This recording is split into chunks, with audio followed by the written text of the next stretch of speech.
Barazia gjinore dhe angazhimi i djemve dhe burrave për të arritur atë ka qenë tema e një takimi të zhvilluar në ambientet e Bashkisë së Korçës, me pjesëmarrjen e aktorëve vendor, të cilët punojnë çdo ditë me këto sfida, por edhe me pjesëmarrjen e shumë të rinjve dhe qytetarëve. Në këtë takim janë prezantuar gjetjet e një studimi të kryer me 626 djem dhe burra në të gjithë vendin, të cilët janë pyetur mbi konceptin e barazisë gjinore dhe rolin që ata duhet të luajnë për ta bërë realitet barazinë ndërmjet grave dhe burrave. Sot ky aktivitet ka të bëjë me fuqizimin e djemve dhe burrave si promotor dhe si aleat të barazisë gjinore.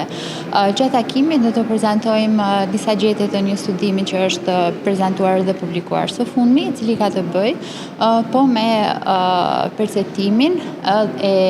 situatës së burrave dhe djemve në Shqipëri për sa i përket angazhimit të tyre dhe rolit të tyre si promotor dhe përforcues të roleve të barazisë gjinore. Ne kemi pasur raste gjatë intervistave me të rinj, për shembull ku të rinj thonë që po ti pse po angazhohesh me çështjet e barazisë gjinore, pse po përfshihesh me rolet e grave, pra, dhe shikojnë veten pak si të thuash të menjanuar nga përfshirja e barazisë gjinore, dhe ky është qëllimi në fakt.